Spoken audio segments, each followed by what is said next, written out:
Australia's really different. I mean, because what I learned overseas is that there are probably about 5 different payer types. The thing that's common is with payers that are single government payers, like Europe, UK, here in Australia, Canada, are looking for evidence. Basically, they're looking for outcomes.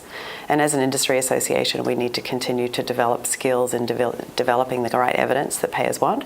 And that's not just using randomised controlled trials, that's using big data, using real-world evidence. I think that's where we need to improve.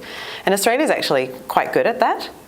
But I think we're being fast overtaken by many other economies around the world in terms of the use of technology and evidence. So we really need to not be so complacent. There are some drugs that are not available in Australia that are available in other countries. I mean, I did my own research when I was in Korea looking at time to access and proportion of regulatory approved drugs approved in various countries. And I think Australia was almost bottom 3. I think New Zealand and Korea were a bit lower. So I think that's already the reality. And many companies such as ours are having to provide patients with free access to their therapies immediately after registration. I mean, we have, I think it's almost 500 patients with lung cancer on free supply of 2 innovative therapies. And we're hopeful that we'll be able to get access to those drugs, but we'll have to make a decision if we, whether we can achieve an affordable access strategy there.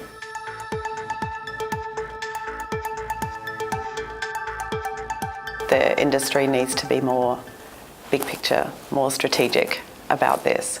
I mean, when I talk to my peers in the industry, I can see that we really do have one goal and one goal only, and that's the sustainable growth of the PBS.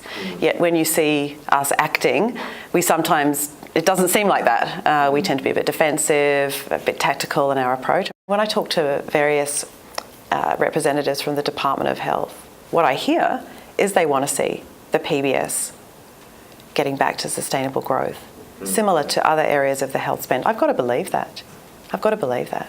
And I hear that there are other areas within government that maybe are not on that page, think that the PBS is the golden goose that can continue to lay eggs out into the future. But when you look at other segments, other countries, you see that that's absolutely not true.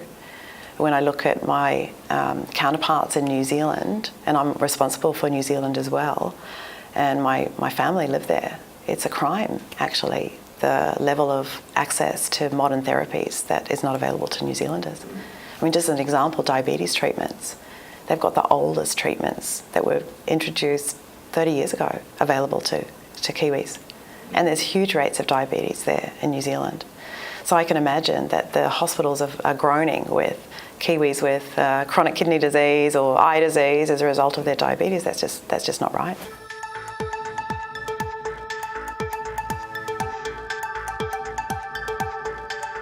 So last year we celebrated 60 years in Australia.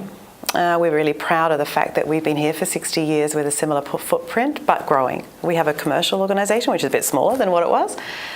We have R&D, so we participate in global R&D studies, and also we have our spearhead, our state-of-the-art manufacturing facility. So last year, our CEO, Pascal, together with the Prime Minister, Malcolm Turnbull, actually announced $100 million additional investment into our manufacturing facility here in North Ryde. That's so exciting for us. Our plan is that we're going to be increasing our exports to $2.4 billion over the next 4 years, and that's also created 60 new jobs. But we're one of the few now surviving pharmaceutical manufacturers, so we really need the government to support this kind of innovative state-of-the-art manufacturing. I've worked in China and Korea, and when I come back here to Australia, I see that we have great quality R&D, great quality experts, and we're very interested in investing in R&D as an industry, and also it's the lifeblood of our products, having experts being involved in global clinical trials here in Australia. But I think we have a risk of being complacent because we're being fast overtaken by other countries who are more efficient in terms of doing the R&D, and they're faster to start.